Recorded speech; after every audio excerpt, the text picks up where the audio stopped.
Welcome, and thank you for joining us today for the U.S. Congressional District 18 Candidates Forum. I am Nancy Shepard, President of the League of Women Voters of Palo Alto.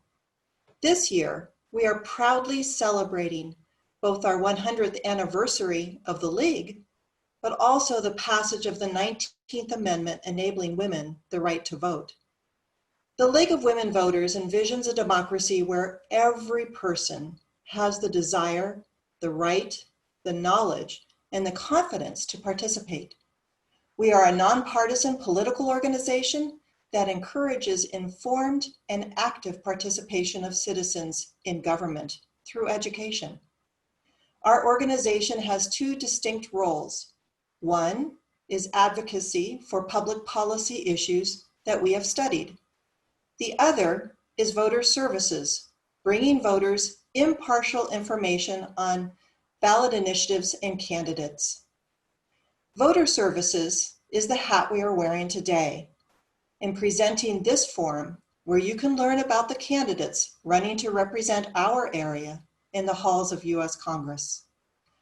Our co-sponsors for this forum are the League of Women Voters, Los Altos Mountain View area, League of Women Voters, Southwest Santa Clara Valley, and the League of Women Voters, South San Mateo County. And we are being supported by Mid-Penn Media. I'd like to remind everyone that the candidates and our co-sponsors have all agreed to participate under guidelines set for this forum. Also, because this is a Zoom webinar, only the candidates and the moderators will have their mics activated. Due to the nature of a webinar, we cannot provide technical assistance for viewers, and the chat function will be disabled. This forum is being live streamed right now on one of Mid-Penn Media's local channels and will be rebroadcast in the coming weeks. The League will also make this available on our YouTube channel. You can find the link for this website at lwvpaloalto.org. Note that whenever this recording is aired, it must be shown in its entirety to ensure that no statements are used out of context. All candidates have agreed to this requirement. Conducting a candidates forum as a Zoom webinar is a new experience for all of us, and we hope you will be patient as we learn together. Now, I'd like to turn the program over to our moderator, Rachel Kellerman. Thank you, Nancy. This forum provides the opportunity to hear the two candidates who are running to represent California's 18th district in United States Congress. The candidates are Ms. Anna Eshoo and Mr. Rishi Kumar. Before we begin, I'd like to go over the format for our session. We are scheduled to be finished by 5 p.m. and to help keep us on track, we will be keeping time using a computerized stopwatch. Candidate speaking order was determined prior to this event via a randomized process. We will begin with a 2-minute opening statement from each candidate. We will then have a question and answer period. Candidates will be called on in alternating order for each question, and they will have up to 2 minutes each to respond. Questions for this forum have been solicited in advance from all those who signed up to attend. We have screened the questions to avoid duplication. Most questions centered on these important topics, and we hope to cover most of them this evening. Climate and the environment, COVID-19 and healthcare, the economy, social justice, government accountability and partisanship, transportation, gun violence, and our digital world. If time allows, we will also be taking questions from the audience during the forum. You are welcome to send your questions for the candidates via the Q&A box you see at the bottom of the screen. Please keep your questions succinct and directed to both candidates. These questions will also be screened. We will then have a closing statement from each candidate of up to 1.5 minutes. Candidates will speak in the reverse order of the opening statements. Now, let us begin with Mr. Kumar's 2-minute opening statement, followed by Ms. Eshoo's opening statement. Mr. Kumar, please begin. It's a delight to be here. I thank the League of Women Voters for organizing this. My story begins as a graduate student, mechanical engineering in this country, today running for Congress. And that's a very American dream. And this is really what makes this country so special. And today I'm a high-tech executive running for Saratoga City Council member. And I believe in people-centric values. What does that mean? So as a council member in my first term, we took on some big challenges. We took on rising burglaries as a challenge. And through a series of innovative measures, we dropped burglaries by 47%, the largest drop compared to any other Silicon Valley city. We took on rising water rates, San Jose Water Company, and through a water app we rolled out to make protest easier, we have reduced rejected water rates for 1 million people, 8 water rate increases that had never been tried before. So I believe in problem solving, and that's the reason why I'm running for Congress. There are some big challenges. We have aging politicians. We have issues with our COVID-19 situation with fire. And while our politicians play partisan politics, they're not really addressing the challenges of the people. And that's why I'm running. I would love to seek your support for this run. This is about a new energy and new leadership for Congress and impacting and addressing the top challenges of the United States. I'm ready to serve, and I would be very honored to have your support. Thank you so much. Thank you, Mr. Kumar. Ms. Eshoo. Thank you to the League for hosting us, and to those at home. I hope that you and your families are well and safe. This has been a remarkable year in that it has been a very tough one. I've drawn on my knowledge of the policies, of the resources, of the expertise that is in the federal government to alleviate suffering and to address the issues that need to be addressed in our country. The recent fire, with my experience, I was able to tap assistance early on with FEMA and with the Department of Defense for my constituents. In Congress, I'm really very proud to be the first woman to chair the Health Subcommittee, where I've written legislation to increase medical research, certainly in the areas of deadly diseases, including many of the cancers that we have not conquered yet. I support the Affordable Care Act and was very proud to have written some sections of it. I think we should expand it, and I think a public option should be added to it. To lower the cost of prescription drugs, I have voted for legislation that allows the government to directly negotiate with drug companies, which is exactly what we do today with the Veterans Administration. My legislation to cut maternal deaths and infant mortality, as well as my legislation to ban the selling of e-cigarettes online, both have passed the House of Representatives.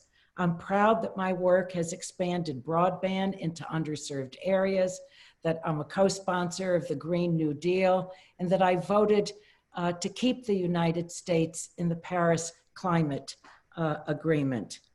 My top priorities remain addressing COVID, that we beat it, that we have a vaccine that is safe and effective, and that it will be distributed equitably, and that we will have a recovery in terms of our economy that is enhanced by infrastructure, new roads, new bridges, information infrastructure. Sorry to interrupt this, Eshoo, but I'm going to need to ask you to, we'll ask some wonderful questions. You'll get a chance to talk about those topics, I'm sure. Thank you so much. Now it's time for candidates to answer your questions. Mr. Kumar, you will answer first, followed by Ms. Eshoo. For the second question, Ms. Eshoo will go first, and we will continue to alternate who goes first and who goes second until the end of the Q&A session. Candidates, a reminder, you have up to 2 minutes to answer each question, but shorter answers will help us get to more of the amazing questions that were submitted for this forum. So Mr. Kumar, you're first. Question number 1, followed by Ms. Eshoo. More than 200,000 Americans have died because of COVID-19. What solutions do you propose to the problem of inadequate testing and tracing capacity? And what are the essential ingredients of a post-COVID economic recovery? 2 minutes, please. Sure. So COVID-19 has impacted us. It has brought the American economy down to its knees. And we are in a terrible tragedy. 200,000 people have died already. And we hear of a spike. So this is a very, very unpleasant situation. So let's talk about how we need to get out of this. Firstly, we need to accelerate a vaccination. It's very, very important. We also need to roll out a preparedness plan, which was sorely lacking. Some of the countries of the world, including third world countries, did so much better than the US. So we can do a lot better too, in terms of where we are today. And when you look at the healthcare challenges, we need a social net as well. You know, we need a Medicare for all plan that unfortunately Congressman Eshoo does not support today. But we need to establish these types of social nets, which are a lot more relevant today in a pandemic. And let's talk about the post-COVID-19 world. You know, what are the challenges? The challenges are related to economy. You know, there are millions of people who have filed for unemployment. There are millions of people who have filed who don't have healthcare, who don't have health insurance. And unfortunately in America, one of the few developed nations where your healthcare is tied to an unemployment. So that's creating a lot of pressure. So we need to establish a Medicare for all solution going forward, because that is extremely important. We also need to bring back manufacturing to this country to increase the size of our economy and provide jobs for Americans. We were completely inadequate when it came to our PPEs and things that are required by our frontline workers, the healthcare workers. And we have to bring manufacturing back from China. It has become a national defense issue. And we have to ensure that we are providing the social net for every American so that we are successful as an economy and we are successful as a nation. We are at a tipping point. We need the right leaders. Mr. Kumar, sorry. Thank you very much. It's a big question. Do you need me to repeat? If at any time you need me to repeat the question, please don't hesitate. If you do that, please. I think yes, there are some big questions. More than 200,000 Americans have died because of COVID-19. What solutions do you propose to the problem of inadequate testing and tracing capacity? And what are the essential ingredients of a post-COVID economic recovery? Mm-hmm. Well, number one, we are not going to have an economic recovery until we actually beat the virus. Certainly, vaccines are on the horizon, but the situation that we have found ourselves in is because we did not have an effective national plan. We had 50 states going at it in different ways. I think there needs to be an acceleration of point of care testing so that people don't have to go wait in line, have the test sent to a lab, wait for the lab to process them. Some tests are being returned and the effectiveness of them, because they are so tardy, really don't have meaning to them. So we need a national plan. I think we need a new administration with a national plan. Testing, tracing, and the therapeutics to do that accurately at home and in a very easy and speedy way, I think will add to the public health efforts. When we speak about the economy, we all want the economy, we all want to be opened up. We want to return to what we remember, I think, kind of in a distant past now, of what was normal. But that can't happen until we wrestle the pandemic to the ground. Now, one of the things that I have fought very hard for as chair of the Health Subcommittee is there not be any political interference with the science, not with CDC, not with FDA, not with any of the federal health agencies. And so we're very hopeful about a vaccine. There has to be equitable distribution of the vaccine. And I think that that's a very important, important policy that has to be followed. And hopefully with the new administration, we will be united behind a national policy, not only in terms of vaccinations, but testing, tracing, and all of the equipment that is needed for states, local governments, county governments to conduct the public health efforts. Thank you. Thank you. Another healthcare question, Ms. Eshoo, this will go to you first. And just a reminder, just to keep an eye on that stopwatch. Yeah, I know these are big questions. Americans are concerned with their healthcare options. Do you support Medicare for all? And what is your solution for ensuring all Americans have quality, affordable healthcare? Well, I have all of my public life, I have worked on universal healthcare. That means everyone has healthcare. Where the differences come is that we don't all agree on exactly how to do it or the avenues to reach universality. My preference is that we expand the Affordable Care Act, the ACA. The ACA today still remains the most significant health legislation passed since the establishment of Medicare and Medicaid. And I think in many ways it may be undervalued. It's not perfect. So it needs to be, to have additions to it. I think a very important one in terms of expansion is a public option. I voted for that 10 years ago. The Senate didn't do it.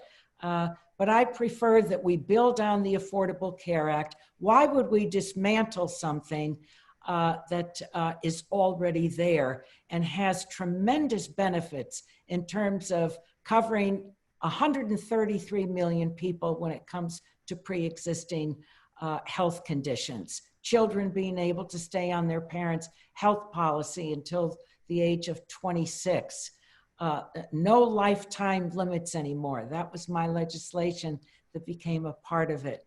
So I look forward to expanding the Affordable Care Act, adding to it, and I think that that would serve the American people very well. But universality has always been my goal from the time I served on the Board of Supervisors in San Mateo County to my service in the Congress. Thank you very much. Mr. Kumar, and please, once again, let me know if you'd like me to repeat any of the questions. Please do. Please repeat the question. Sure. Americans are concerned with their healthcare options. Do you support Medicare for all? And what is your solution for ensuring all Americans have quality, affordable healthcare? Great. So I really respect Congresswoman Eshoo's 28 years of service, but unfortunately, Congresswoman Eshoo does not support Medicare for all, and I do, and that's a clear differentiator between our runs. And there is really just one Medicare for all bill, and that's HR 1384, sponsored by Pramila Jayapal from Washington. And there are 118 congressmen from the country that have signed up for it, not Congressman Eshoo. And quite a few Bay Area congressional members have signed up for it, not Congressman Eshoo. Now, when you look at the campaign contributions, number one from pharma in the United States Congress, that's the record of Congressman Eshoo. And the legislation that she has passed has increased the price of healthcare. That is a tragedy because right now, families are making a compromise between food or shelter or healthcare. And healthcare is the one that gets pushed out. And that's a tragedy that only plays out in America. We need that social net that I talk about. We need Medicare for all. We need 1384 to pass. And we need everyone to step up and support that. And when we win this election next year, I will become the 119th congressional member to support Medicare for all. That is the imperative that we have today. Extremely important for our working families, for our people. And we have to get away from big money in politics. I don't take any PAC money, no special interest group money. And my run is for the people. People-centric behavior And that's what I pledge to do. I would be very honored to get your support based on this. Thank you. Thank you, Mr. Kumar. This next question goes to you first, followed by Ms. Eshoo. This has been an unprecedented wildfire season in California. What would you do to address California's ongoing wildfire issues? Mr. Kumar, you're first. Yes. So wildfires has been a big problem. When you look at the 2019, we had about 100,000 acres that burned down. 2020, we are already at 2 million acres. That's a significant problem. It's a climate change problem, but it's also a problem of regulation. When you look at how we have increased the logging fees, the permit fees, they have essentially led to the logging companies leaving our state. And now we have a lot of dead trees sitting around, which is an inferno waiting to happen. So we have to address that. We have to come up with smart legislation. Congressman Eshoo's record on this has not been very sound. You know, this has been a problem in California for many years. We could have done a lot more. We have to team up with the state and the federal resources to ensure that we are going to be addressing this for the near future. When you look at climate change, for example, you know, I support the Green New Deal. We need to roll out a clean tech economy. We need to reduce the greenhouse gas. Transportation, you know, we have a plan, we have a vision plan to roll out high-speed tunnel-based system, zero greenhouse gas transportation. You know, from a greenhouse gas perspective, that is the #1 factor. We need to have a plan for that. And unfortunately, I haven't seen our elected leaders coming up with a real plan. It's a lot of talk, but no real action. We need to get engaged with these types of issues and challenges. And this is how we can roll back the fire challenge we have, the issue with climate change that we have, and so many other challenges, economic pressures as well that have been imposed upon people based upon evacuations and so many other factors that are in play. Thank you. Thank you. Ms. Eshoo, what would you do to address California's ongoing wildfire issues? Well, first of all, I think that we all know that the exaggeration of wildfires, they are wilder, they are faster, they are hotter, hurricanes are, flooding is, that these are all effects from global warming. So climate change has a huge role in this, but there are things that we can do and should. In meeting with the chief of CAL FIRE in California, he was telling me that the fire plan for the state has not been updated since for almost 100 years. Isn't that amazing? And the elements that need to be upgraded are the following. We need better forest protection. We know that when the underbrush heats up, that it can explode when the lightning strikes, and that's exactly what did happen. We need a whole new plan on the core of firefighters that can be engaged. That has diminished over time, and we saw firsthand how difficult it was to get firefighters to our congressional district and to the small communities where we lost almost 1,000 homes and ended up with 77,000 evacuees. So the firefighters, the forest plan, but also climate change really does have to be addressed because without addressing that, we won't make the necessary headway. Thank you, Ms. Eshoo. You're going to go first for this question, and it'll allow you to expand on your view of climate change. A growing majority of Americans think climate change is happening. What is your stance on climate change, and what is one thing you would do to make an impact on this problem? Well, if I had a magic wand, the first thing I would do is to eliminate any dependence on fossil fuels. We need to move to clean fuels. We saw, I think it was this last week, that Governor Newsom announced that by 2035, that every car in California will be an electric vehicle. So in moving to a clean fuel economy, we will lower, obviously, what is emitted in terms of toxicity, what heats our oceans, what heats the air, what generates the velocity of the storms that we are enduring. So that would be my number one pick, so to speak. That would have the largest impact. We also need to rejoin the world community. I said that I voted to keep the United States in the Paris Climate Agreement. I believe that with the new administration, that the United States of America will rejoin the world community, be back on the world stage, and really exert true American leadership on this. We are a great emitter, but so are other countries. We have to work on this with all countries in the world in order to make the progress that I think all human beings want and need. Thank you, Ms. Eshoo.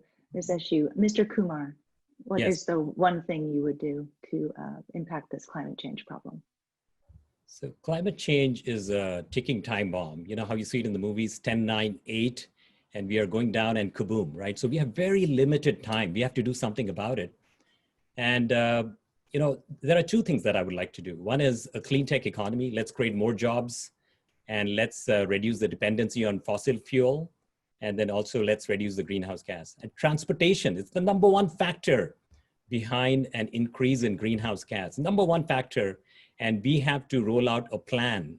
We have to roll out a plan. The plan today is inadequate because every urban economy, we are increasing the greenhouse gas. We need to look at mass transportation systems. We have a vision plan, a tunnel-based system, zero greenhouse gas, connecting different cities of Silicon Valley. We call it a mega Silicon Valley, 21 counties connected, less than 21 minutes. And now you have spread the housing out, Stockton to San Jose in less than 15 minutes. You're creating jobs. You have grown a mega Silicon Valley economy. This is the type of vision we need. And unfortunately, Congresswoman Eshoo has been lacking. She has only supported 3 bills during a 28-year-long congressional career. Now, last week, let's talk about HR 4447. You know, Congresswoman Eshoo talks about pulling our dependency from fossil fuel.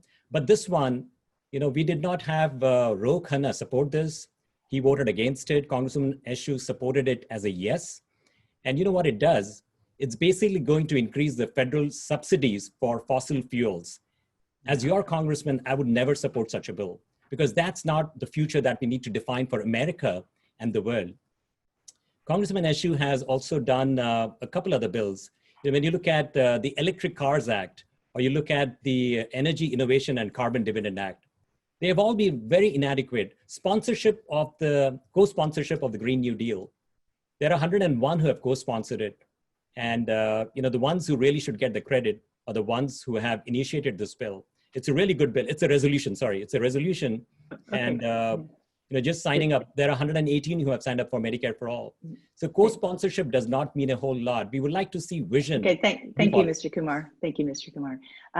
You will be the first one on this next question, Mr. Kumar. Killings of unarmed Black Americans by police sparked demonstrations across the country and in our district. What specific steps will you take to increase police accountability to the communities that they serve?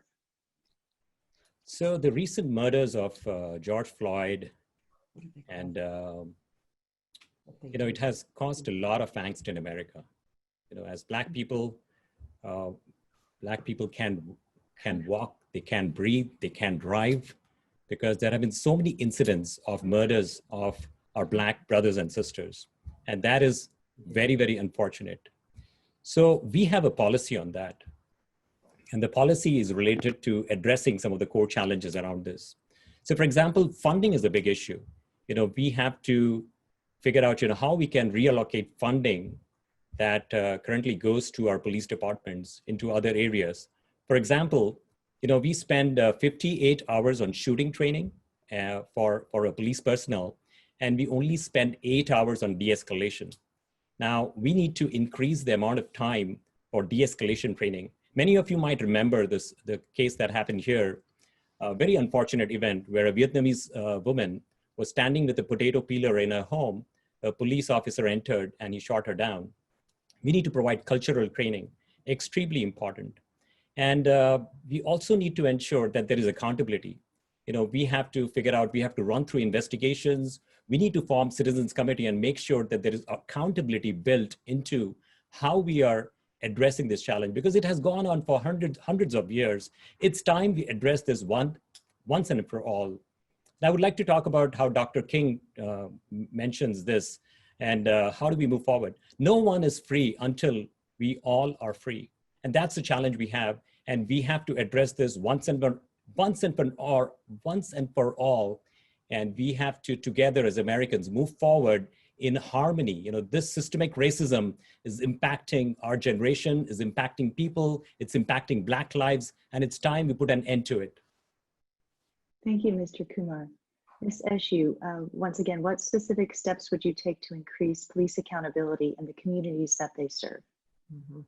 Well, thank you for the question. It's a very important one, and we see how the country is being torn apart right now because of, I think, a system that really is not working the way it should. We had a major legislation in the House that we passed, we have sent to the Senate on policing, and it contains many reforms relative to chokeholds and many other elements to it. Number one, I think that we need to reform the training of police officers. There are some police departments in the country that take high school graduates, they train them for less than a month, and they put them out on the street. That cannot work. There has to be accountability in the system. We just learned, I think it was yesterday, that there is no justice for Breonna Taylor. Not one officer is being held accountable for that young woman's life. That says to all of us that something is broken. And so we need better training. For in some jurisdictions, they say cut the funding. I think we have to look at who is sent, what team is sent to the problem. There may be domestic violence, you need social workers. If there are mental health issues, you need mental health workers also working with peace officers.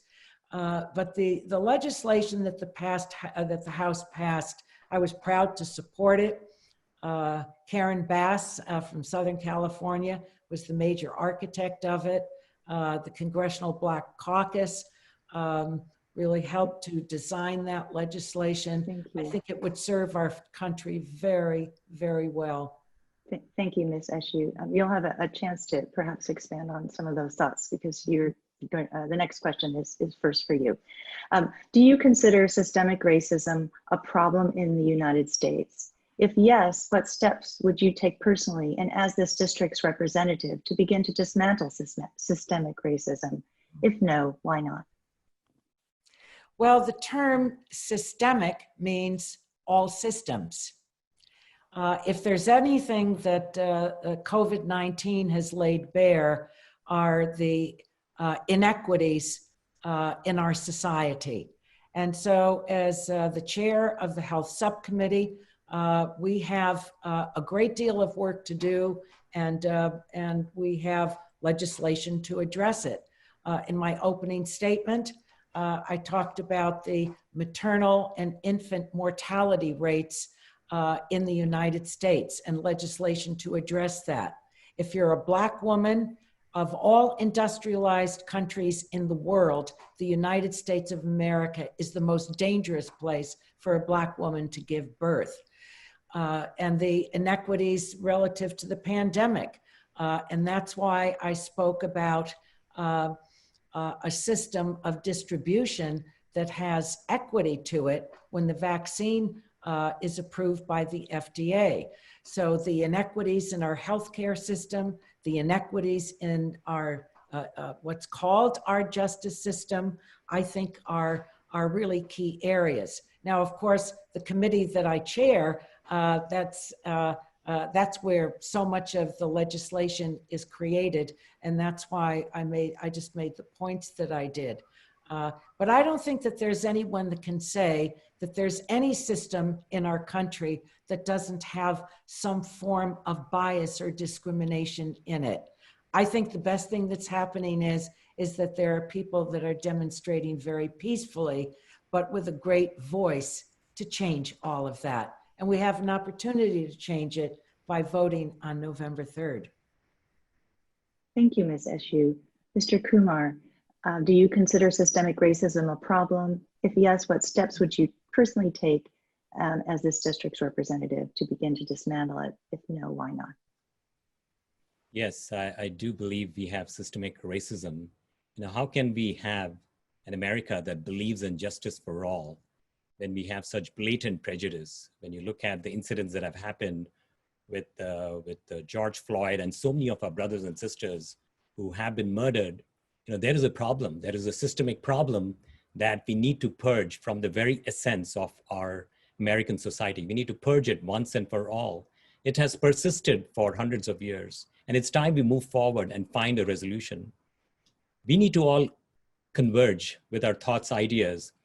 There has been social unrest happening right now on the streets for many, many months now, and it erupts again and again.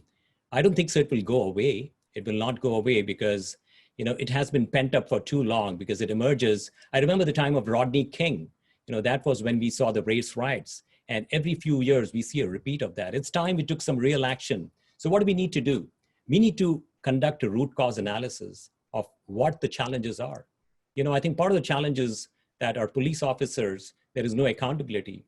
You know, like you look at the recent cases, our police officers have not had to face any punitive damages or any punishment. So we need to ensure that justice is going to be served, because that's how we can prevent this type of happening again. We also need to teach cultural bias. Education and training is extremely important. And this needs to start from at the very basic level. You know, as part of that initial training, we have to provide our officers the elements of bias training. You know, this is how we will slowly and gradually make changes. And, but it has to happen quickly now because there are deaths happening in America and there are serious challenges imposed upon people, not just upon Black people, but also there is racism happening in every strata of society. Recently, we have seen that. It's time we all converged our resources, collaborated and moved forward to address this once and for all. Thank you, Mr. Kumar. Mr. Kumar, yeah, you're going first with this question. It's a long one. It's important. Many people across the country are concerned with the decay of democracy, including low voter turnout among young people, infringement of voting rights, and too much money in politics. Please specify the steps you think are the most important for Congress to take to strengthen democratic institutions in the United States. So this is a big problem right now because, you know, when I look at some stats, only 19% of our youth are voting. Big money in politics is dominating right now. And we see around us, politicians get a lot of money from PACs and special interest groups. We have pledged to not accept any PAC money, any special interest group money. In fact, I would like to end Citizens United. And unfortunately, Congressman Anna Eshoo has gotten an A rating from End Citizens United, an organization that is supposed to try to end Citizens United. Why is that? You know, when Congressman Anna Eshoo is the #1 recipient of pharma money in United States Congress, a lot of PAC money flows into Congressman Eshoo's campaign chest. And that's the reason why certain types of legislations have been passed, because we are favoring the industry. We need to favor the people. And this is how we can roll back the power back to the American people. This is the travesty playing out in American politics. You know, there is an establishment in Washington that plays ball with the lobbyists that are not responding to the people. And we have to figure out how to address that. I'll tell you how we'll address that. by electing the right kind of leaders. Extremely important for us to think carefully before we vote. Now, if we can restore the integrity of American politics, we bring in people who will operate from a standpoint of ethical integrity, this will bring everybody to engage with our democracy. Why are people not voting? Because they are completely disillusioned with our politicians. There are aging politicians who never seem to want to leave Washington and churning out activity for the sake of activity. We need to get away from that. This is how we can bring America back together, and we can handle the challenges of COVID-19. We can handle the challenge of the fire that are going on, economy, healthcare. This is how we'll bring it back together. It's time for change, and the time is now. This is how we can get it done. Thank you. I'll repeat the question. It was very long. Many people across the country are concerned with the decay of democracy, including low voter turnout, among young people, infringement of voting rights, and too much money in politics. Please specify the steps you think are most important for Congress to take to strengthen democratic institutions in the United States. Well, I think first of all, it's a big question, and it's a very important one, and it has many aspects to it. Number one, we need to restore the Voting Rights Act, and I have voted to do so. That legislation is sitting in the bottom drawer of Mitch McConnell. I think everyone recalls that the Supreme Court gutted it. They really ripped the heart out of the Voting Rights Act, and our beautiful John Lewis went to the Senate to testify, asking them to adopt the legislation that we passed in the House. That would bring back and protect the voting rights of millions of people in different states in our country, mostly southern states. Secondly, I have a great deal of faith in the youngest and the largest generation in terms of voting, because they did turn out to vote in the 2018 elections. But we can do more to make voting much easier. We can lower the voting age. We can make sure that, that states really do move to all ballot voting, so that we make it easier for everyone to vote. I introduced legislation so that when we do have the big day to vote, that it's a national holiday, so people don't have to choose as to whether they need to go to work or stand in line at a polling station, that it would be a national holiday. And I think that that would help as well.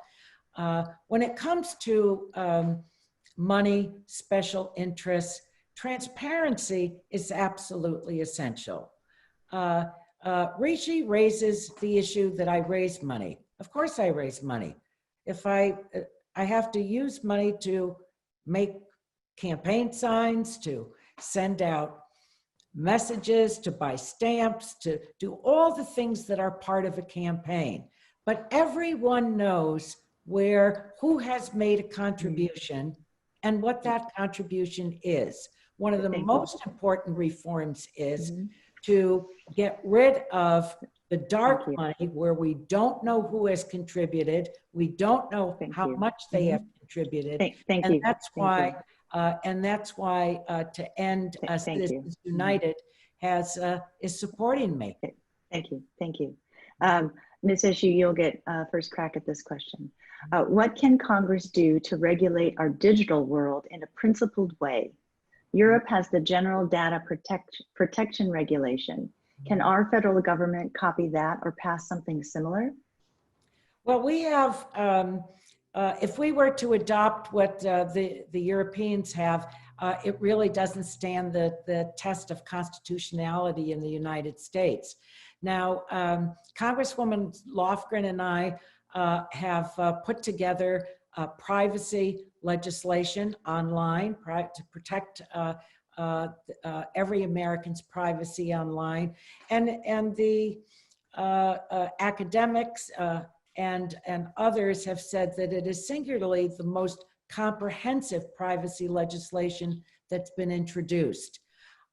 It's moving slowly. I would have to admit that. Once COVID hit, really the attention of the Congress has been swept up into the immediate needs of the American people, their unemployment, their unemployed, the need to fund so much of what is needed to address the pandemic. But here's what I think about that legislation. I think that it will be the template in a new administration to take up because it's very deep, it's very broad. It's not just going at one slice of this. And so I'm very proud of the work that we've done together. And there is bipartisan support, academicians, stakeholders, consumer organizations are supporting the legislation. So I'm very proud of it. Thank you, Ms. Eshoo. Mr. Kumar, what can Congress do to regulate our digital world in a principled way? I would just like to address the PAC money first. Sir, Mr. Kumar, you need to actually answer the question as asked. You will have a time in your closing statement if you'd like to revisit some issues. Okay. So, essentially, this is a question of technological illiteracy, which is what one of the congressional members refers to Congress. This is Silicon Valley, and we need tech literate congressional members. And unfortunately, that has been missing. I'll give you an example. I come from the software industry. I understand the world of data very well. And from a standpoint of the types of bills that I'm going to support, that includes the California Consumer Privacy Act, that includes bills like that was rolled out in United Kingdom, the General Data Protection Regulation. I also support the Internet Bill of Rights. These are types of bills that we need to roll out to protect the privacy of American people. But here is what happened in 2016. It all came to fore with Cambridge Analytica and Facebook. And where is Facebook? Facebook is in our congressional district. And unfortunately, Congressman Eshoo was completely unprepared and out of touch with what was happening in Facebook. Now, as a congressional rep of Silicon Valley, I would protect people's privacies with simple regulations. This is what it takes. Simple policies to protect people. And this is what Congresswoman Eshoo should have done. And unfortunately, it played out in a congressional hearing. A lot of talk. There are spoof videos of that currently on YouTube that you can go find of how inept our congressional leaders were. You look at the antitrust hearing again from a few weeks back. I mean, that was a disaster too. A lot of activity for the sake of activity, but not really addressing challenges. We need able leaders to step up and address the people challenges. And I can promise you that I will take the right action to protect people and to ensure the integrity of people's private data. Thank you so much. Thank you. Thank you, Mr. Kumar. Mr. Kumar, you're first up for this question. They don't get any easier. Bay Area residents view traffic congestion and the lack of an integrated public transportation network as major problems. What is one innovative solution a member of Congress can implement to address this? Yes, this is a very, very important issue which I've been talking about. And I would like to say that Congresswoman Eshoo has unfortunately failed in 28 years. You look at the dot-com boom, there was a big problem with traffic, but I haven't seen a vision plan. I've seen her statements, candidate statements. They are missing with the accomplishments. They don't have a traffic vision. They don't have a transportation vision. This is what we need our elected leaders to bring this type of vision. Problem-solving skills is what we talk about. We are the heart of the innovation economy of the world right here. The 19th largest economy in the world is right here in Silicon Valley. California is the 6th largest economy because of Silicon Valley. And where are we? Where are we with traffic? There are people leaving. Back in 2015, a net 24,000 people entered Silicon Valley. Fast forward 2017, a net 3,000 people left Silicon Valley. We are losing ground. We are losing talent. They are going to Seattle. They're going to Austin. Traffic, quality of life is a big challenge. Greenhouse gas. So we need to address that. We have a vision plan that Congresswoman Eshoo has not demonstrated in 28 years. You can go and check her candidate statement. You look at all the data points we have on our website. We talk about 21 minutes, 21 counties, building a mega Silicon Valley, expanding out high-speed transportation from point A to point B. 21 counties connected with Silicon Valley, a much more vibrant, bigger economy, many more affordable housing, lot more affordable housing all across California. in these 21 counties, and now they have access to jobs of Silicon Valley.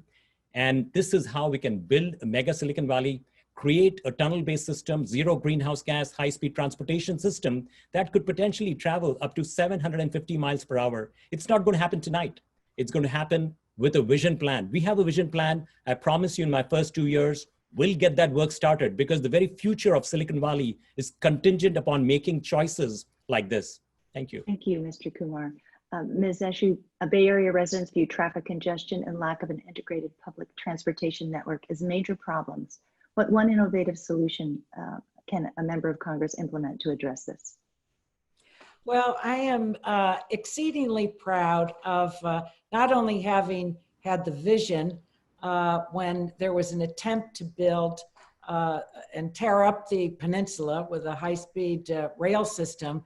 I said that we could have high-speed rail because we have Caltrain. And so I set about working with locally elected officials. I don't know where you were on that, Rishi, but we came up with a plan. And I secured the money to electrify Caltrain so that it will be cleaner, no more diesel trains, it will be faster, carry more people, built by American workers, and connect in a very effective and efficient way, because it is the spine of our transportation system on the peninsula. We now have the opportunity to make sure that the operating funds will be assured for this system with what's on the ballot, double R, and of course I support that. Together with the Bay Area delegation, we have secured over $900 million for the BART extensions. So I think that my record on supporting the right kind of transportation mode for the Bay Area so that there are interconnections and as a federal partner will help to, I've more than helped to get the job done. Thank you. We only have time for one more quick question. You just have a minute, 30 seconds for it. We've had a lot of questions come in about what are your reactions about President Trump's nomination of Judge Amy Coney Barrett to take Ruth Bader Ginsburg's place. What, if anything, can the Congress do about the Supreme Court nominee? Just a minute and a half, unfortunately, for that. And Ms. Eshoo, you will go first. Well, first of all, in my view, no one can ever fill her shoes. So this is a nomination of an individual. It's not a surprise in terms of her philosophy. My deepest disappointment is that Mitch McConnell has the time to rush this, and it has never been done before in the history of our country, while people are actually participating in an election to take on a nomination and a hearing. That he has time to do that, but he doesn't have time to address the great needs of the American people during this pandemic. We sent the HEROES Act to the Senate in May. People's unemployment benefits have run out. The needs are really so great right here at home and across the country. So it looks like there will be hearings. I think Mitch McConnell will rush to get the job done, but we are going to have an election, and the American people are going to weigh in and speak and make their determinations known as to whether they think this is unfair and whether we can do much better for our democracy. Thank you. Mr. Kumar, just 1.5 minutes or under, please. Your reaction to the appointment. It seems like we are, it's a Groundhog Day happening. You know, it happened in 2016 with Justice Scalia, and we lost a fierce leader, a fierce woman activist in Justice Ruth Bader Ginsburg. Now, you know, the easy part is we need a woman in this particular role, because we don't have enough women who are serving today as in our justice system. Now, when you look at the challenges this will impose as we go through the process of nomination, which President Trump has started, it's going to divide the country. And I feel terrible about this, because Washington is already all about partisan politics. And this will really get a lot worse as we hit election day. I wish we wouldn't make these choices that would put so much strain upon the American people. This is a tragedy playing out. But here is what I would like to say, that I believe the nomination should not happen, because I would like to remind people of what Senator Lindsey Graham said, who leads the Judiciary Committee. He said if the same scenario was repeated in 2020, then the Republicans should not go through the nomination as well. And there is a flip-flop. And so this is, I think we have to demonstrate integrity as leaders, because there are people who look up to elected leaders. And that's what I would like to see in this particular scenario. Thank you, Mr. Kumar. We're going to go really quickly to Ms. Eshoo. You have a minute and a half for your closing statement.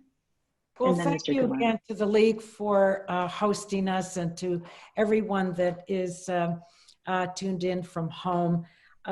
Justice Ruth Bader Ginsburg said many wise things in her 87 years of life, but there's one that's really very special to me, and it's the following: fight for the things that you care about, but do it in a way that will lead others to join you.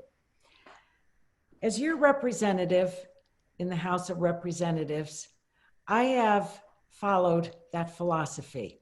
I have always worked to draw a Republican partner to co-sponsor my legislation, and I'm very proud of that.